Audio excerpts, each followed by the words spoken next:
नमस्कार। पुनः एक बार आप सभी का स्वागत है और हम भारत के भूगोल की सीरीज में आज हम हिमालय का प्रादेशिक विभाजन पढ़ेंगे। हमने हिमालय का जो हॉरिजॉन्टल डिवीजन जो है देख लिया है, बृहद हिमालय, लघु हिमालय, महान हिमालय, इसके हिसाब से हमने देख लिया है। आज हम हिमालय का वर्टिकल इस तरीके से जो प्रादेशिक विभाजन है उसको हम पढ़ेंगे, जो कि नदियों के आधार पर किया गया है। आइए आज हम इस टॉपिक को समझने का प्रयास करते हैं। हिमालय को हमने अभी तक श्रेणीवार पढ़ा है, लेकिन अब ये जो टॉपिक है हम हिमालय का प्रादेशिक आधार पर पढ़ेंगे। और प्रादेशिकरण हमने किस आधार पर किया है? कुछ नदियां हैं, जैसा कि हमने चित्र पहले बनाने का ताकि वीडियो की लेंथ लंबी नहीं हो। हिमालय में कुछ नदियां हैं और उन नदियों के आधार पर हमने हिमालय का प्रादेशिकरण किया है और उसके आधार पर हम हिमालय को वर्टिकली पढ़ने का प्रयास करते हैं। तो हिमालय को हम चार भागों में इस तरीके से बांट देते हैं। सबसे पहला है हमारा पंजाब हिमालय।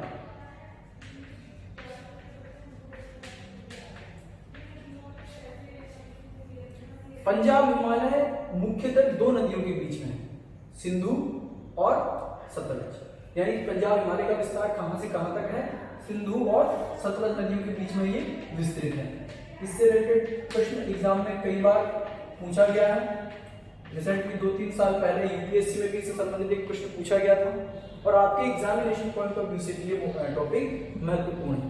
तो सिंधु और सतलज दोनों के बीच का जो क्षेत्र है हम उसे पंजाब हिमालय कह देते हैं। इसे हम कश्मीर हिमालय भी कह देते हैं। क्यों कह देते हैं?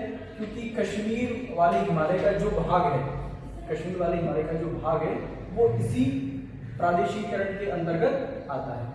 अब इसमें इसके साथ साथ हम ये भी देखेंगे कि कौन कौन सी मुख्य श्रेणियां और कौन कौन सी मुख्य चोटियां इसमें आती है। तो हमारे कश्मीर जो पंजाब हिमालय में है, जास्कर, लद्दाख,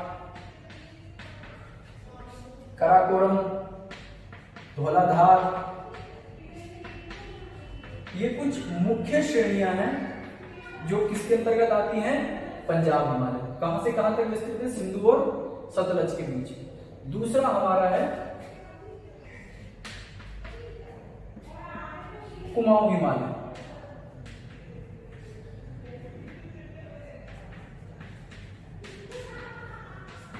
कुमाऊं हिमालय का विस्तार जैसा कि हम मैप पे देख पा रहे हैं, मैं इस तरीके से इसको डिवाइड करता चलूं। ये है हमारा पंजाब हिमालय, कहां से कहां तक है? सिंधु से लेकर के सतलज तक। दूसरा है हमारा कुमाऊं हिमालय, जो कहां से कहां तक है? सतलज से लेकर के और काली नदी तक। ये बहुत महत्वपूर्ण है, आप इसको विशेष रूप से ध्यान रखें। किन किन नदियों के बीच में कौन सा हिमालय है, किस किस के बीच में? कुमाऊं हिमालय, सतलज और काली के बीच में। अब इसमें भी एक बात और है कि इस वाले क्षेत्र का जो पश्चिमी भाग है उसे हम कुमाऊं हिमालय कहते हैं और पूर्वी भाग जो है उसे हम इसे गढ़वाल हिमालय कहते हैं। इसमें सबसे मुख्य जो चोटियां हैं, कौन कौन सी चोटियां इसके अंतर्गत आती हैं? तो गंगोत्री, केदारनाथ, बद्रीनाथ, चुशूल,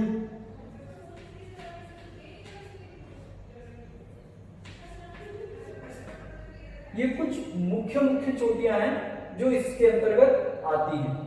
ये बहुत महत्वपूर्ण है। इसके साथ ही हमारे भारत की उत्तरी मैदानी प्रदेश जो है उसमें बहने वाली जो प्रमुख नदियां हैं, गंगा और उसकी अधिकांश जो सहायक नदियां हैं इसी कुमाऊं हिमालय से निकली हैं। कुमाऊं हिमालय की जो चोटियां हैं वहीं से गंगा, यमुना और उसकी अधिकांश सहायक नदियां, वैसे बहुत सारी नदियां नेपाल हिमालय से भी हैं, लेकिन अधिकांश जो बड़ी नदियां हैं वो कहां से निकली है? कुमाऊं हिमालय से। इस बात को आप ध्यान में रखें।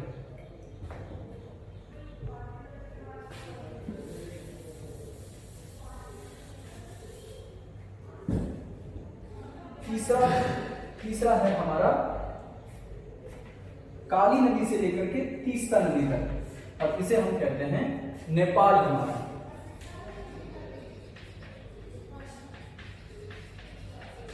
नेपाल हिमालय का विस्तार किन किन नदियों के बीच में है?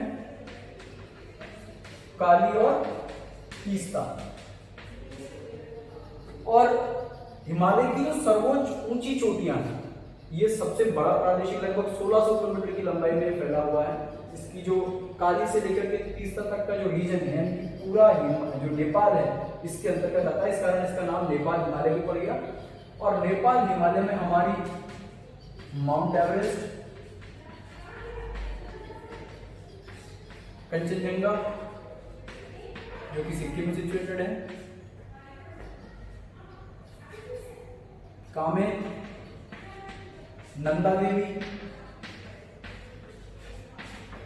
ये कुछ प्रमुख चोटियां हैं जो किसके अंतर्गत आती हैं, इस नेपाल हिमालय की। जितनी भी हमारी ऊंची ऊंची चोटियां, धौलागिरी, नंदा देवी, कामेत, माउंट एवरेस्ट, ये नेपाल हिमालय के अंतर्गत आती हैं। और इसका विस्तार कहां से कहां तक है?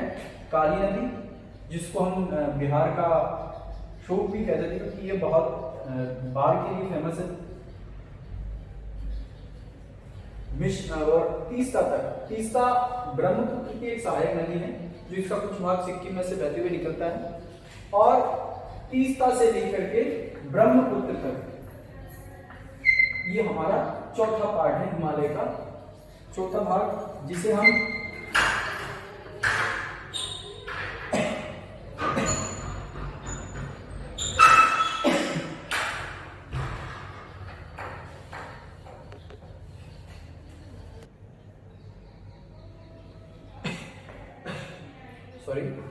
चौथा जो हमारा भाग है उसे हम कहते हैं असम हिमालय। असम हिमालय का विस्तार कहां से कहां तक है? तीस्ता नदी से लेकर के और ब्रह्मपुत्र नदी के मोड़ तक। कई जगह आपको ध्यान लिखा हुआ मिलेगा। तो हमारे भारत में प्रवेश करने से पहले ब्रह्मपुत्र को दिवांग बोला जाता है। और जो ब्रह्मपुत्र नदी है ये तिब्बत से निकलती है, मानसरोवर झील के यहाँ से, और लगभग इस तरीके से बहती हुई चाइना में और बहुत तेजी से मोड़ लेती हुई इस तरीके से हमारे देश में ये प्रवेश करती है। तो तीस्ता नदी से ब्रह्मपुत्र नदी के मोड़ तक हमारे असम हिमालय का विस्तार है।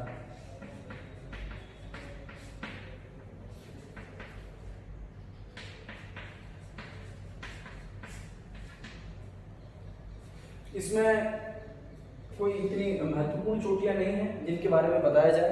बाकी इन तीन के विषय में आप विशेष रूप से ध्यान रखें। ये हमारे हिमालय का प्रादेशिक विभाजन है जो कि हम नदियों के आधार पर करते हैं। सिंधु से लेकर के सतलज तक हमारा पंजाब हिमालय, या हम इसको कश्मीर हिमालय भी कहते थे।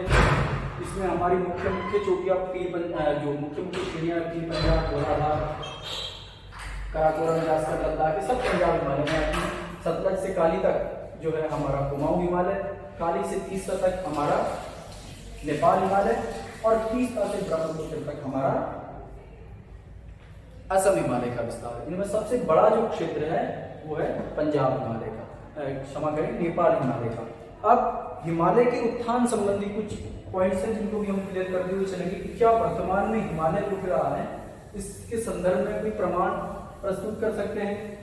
हिमालय दुनिया की सबसे नवीन पर्वत है, हम पहले चर्चा कर चुके हैं, लेकिन आज हम ऐसे कुछ बिंदुओं को आपके समक्ष रखेंगे जिनसे पता चलेगा कि हिमालय जो है वर्तमान में भी उत्थित हो रहा है, उठ रहा है। ये थोड़ा सा हम करंट के प्रोस्पेक्ट में भी लेते हुए चलते हैं। कुछ एक बिंदु है जिनके आधार पर आज भी हम कह सकते हैं कि हिमालय आज भी उत्थित है, आज भी हिमालय उठ रहा है। हिमालय के अंदर आज भी जियोमॉर्फोलॉजिकल एक्टिविटीज होती है वो चल रही है।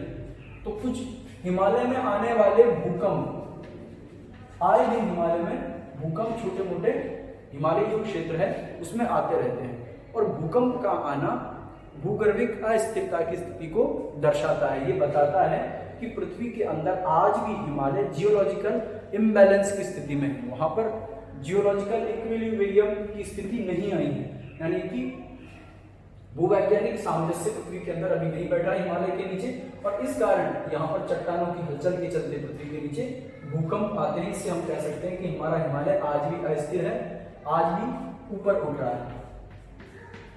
दूसरा इसका जो महत्वपूर्ण बिंदु है, दूसरा भाग इसका यह है कि जो प्लेट टेक्टोनिक थ्योरी है, प्लेट विवर्तन की सिद्धांत जो है उसमें भी हमने देखा है, तो थोड़ा समझने का प्रयास इसको हमने हल्का सा किया था। उसमें ये बात सामने आती है कि आज भी जो यूरेशियन प्लेट है, जो यूरेशियन प्लेट तो स्थिर प्लेट है, और जो हमारी ऑस्ट्रेलियन प्लेट है, इंडो ऑस्ट्रेलियन प्लेट या इंडियन प्लेट जिसको कह देते हैं, वो आज भी यूरेशियन प्लेट की ओर गतिशील है, और गतिशील नहीं है कि मध्य पृथ्वी में नीचे आंतरिक स्थिति में टक्कर चल रही है, और इससे क्या है, इंडो ऑस्ट्रेलियन प्लेट का क्षेपण हो रहा है किसके नीचे, यूरेशियन प्लेट के नीचे, और इसके कारण हमारा हिमालय वापिस एक असामंजस्य की स्थिति में है और बारंबार ऊपर उठने का प्रयास कर रहा है, क्योंकि प्लेट की टेक्टोनिक की जो घटनाएं हैं वो नीचे गतिशील है, इसके कारण हमारा हिमालय भी ऊपर की ओर उठ रहा है। तो ये कुछ महत्वपूर्ण चीजें हैं जो ये बताती हैं कि हिमालय, एक वैज्ञानिक अनुमान ये बताता है कि हिमालय हर 100 साल में, यानी कि 100 वर्ष में लगभग 20 सेंटीमीटर ऊंचा, 100 साल में लगभग 20 सेंटीमीटर ऊंचा हो रहा है। ये जो दर आप देख रहे हैं ये बहुत हल्की नहीं है, ये बहुत बड़ी दर है, अगर क्योंकि ज्योग्राफी में 100 वर्ष कोई बहुत बड़ा टाइम नहीं है।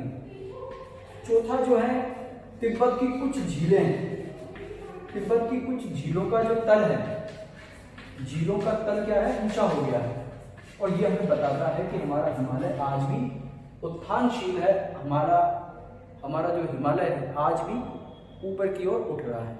तो आज हमने 2-3 चीजों को समझने का प्रयास किया। आज हमने प्रादेशिक विभाजन देखा, और हिमालय के आज भी वर्तमान रूप में भी जो उठ रहा है उसके बारे में कुछ प्रमाण देखने के प्रयास किए। आए दिन आने वाले भूकंप, प्लेट टेक्टोनिक सिद्धांत भी इसकी पुष्टि करता है।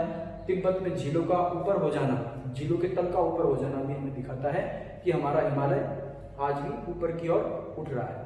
आज की कक्षा यही समाप्त होती है। धन्यवाद।